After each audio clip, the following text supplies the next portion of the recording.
നിലവിൽ നമുക്ക് കിട്ടിയിരിക്കുന്ന പ്രാഥമികമായ വിവരം ഒരാൾ മരണപ്പെട്ടു ദുരന്തത്തിൽ.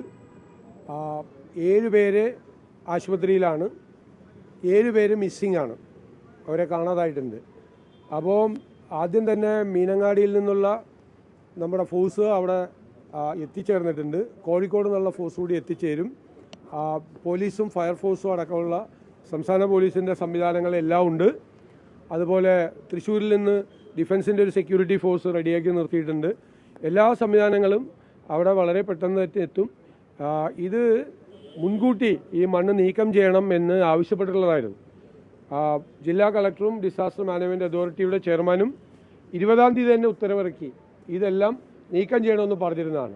PWD മന്ത്രി യോഗം ചേർന്ന് ഇത് അടിയന്തരമായി നീക്കം ചെയ്യണം എന്ന് കോൺട്രാക്ടർമാരെ അറിയിച്ചിട്ടുള്ളതായിരുന്നു നേരത്തെ തന്നെ.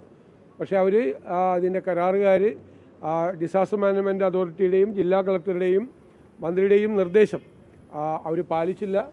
കനത്ത മഴ ഉണ്ടായിരുന്നു എന്നാണ് റിപ്പോർട്ട്. രാവിലെ 225 സെൻറ്റിമീറ്റർ മഴ പെയ്തു എന്നുള്ളതാണ്. ഇപ്പോഴും മഴയുണ്ട്. വലിയ മഴയല്ലെങ്കിലും രക്ഷാപ്രവർത്തനത്തിന് പ്രയാസം ഉണ്ടാക്കുന്ന തരത്തിലുള്ള മഴയുണ്ട്. ഇതൊരു ചെളി കലർന്ന മണ്ണാണ്. അവിടുത്തെ മണ്ണിൻ്റെ ഘടന വളരെ വ്യത്യാസമാണ്. അതിങ്ങനെ സ്ക്രാപ്പ് ചെയ്താണ് വെച്ചിരുന്നത്.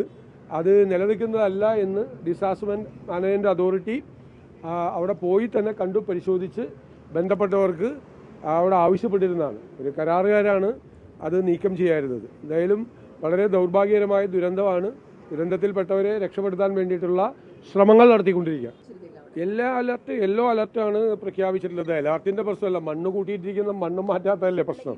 സെൻട്രൽ ഗവൺമെൻറ്റിൻ്റെ പോളിസി അനുസരിച്ചിട്ടുള്ള ഇതാണ് ഡിക്ലെയർ ചെയ്തിരിക്കുന്നത്. ഇനി എന്തെങ്കിലും വിശദാംശങ്ങൾ ഉണ്ടെങ്കിൽ നമുക്ക് നോക്കാം. ഇത് പ്രാഥമികമായ വിവരങ്ങളാണ് ഞാൻ പറഞ്ഞത്. പ്രാഥമികമായി കിട്ടിയ ഞാൻ ചോദിക്കട്ടെ, അവിടെ ഈ മണ്ണ് കൂട്ടിയിട്ടിരിക്കുന്നതാണ് പ്രശ്നം. മഴ പെയ്താൽ അത് അപകടത്തിലാകും, അത് അപകടത്തിലേക്ക് പോകും എന്നതും മൺസൂണല്ലേ, പോകുമെന്നും മുൻകൂട്ടി ജില്ലാ കളക്ടർ തന്നെ ഉത്തരവായിട്ട് ഇറക്കിയിട്ടുണ്ടായിരുന്നു. ഉത്തരവിൻ്റെ കോപ്പി എൻ്റെ കയ്യിലുണ്ട്. 20-ാം തീയതി തന്നെ ഇറക്കിയതാണ്. പിന്നീട് PWD മിനിസ്റ്റർ പോയിട്ട് അവിടെ യോഗം ചേർന്നതാണ്. അവിടെ റവന്യൂ സെക്രട്ടറി കൂടി പങ്കെടുത്ത യോഗമെല്ലാം നടന്നതാണ്.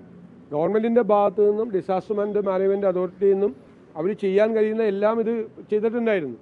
അവരത് അനുസരിച്ചില്ല എന്നുള്ളതാണ് ഏറ്റവും പ്രധാനപ്പെട്ട പ്രശ്നം. അത് ഇപ്പോൾ അവിടുത്തെ ഈ ഫോഴ്സുകളെല്ലാം അവിടെ എത്തിയിട്ടുണ്ട്. മഴയുടെയും ഈ മണ്ണിൻ്റെ ഘടന, ഒരു ചെളി കലർന്ന മണ്ണാണ് ഇതുള്ളത്. അത് റിമൂവ് ചെയ്യുന്നതിന് വേണ്ടിയിട്ടുള്ള നടപടി. 8 എസ്കലേറ്റർ അവിടെ ഉണ്ട്, നേരത്തെ തന്നെ അവിടെ ഉണ്ട്. അതുകൊണ്ട് മണ്ണ് നീക്കം ചെയ്യാനുള്ള വേറെ പ്രശ്നങ്ങളൊന്നുമില്ല.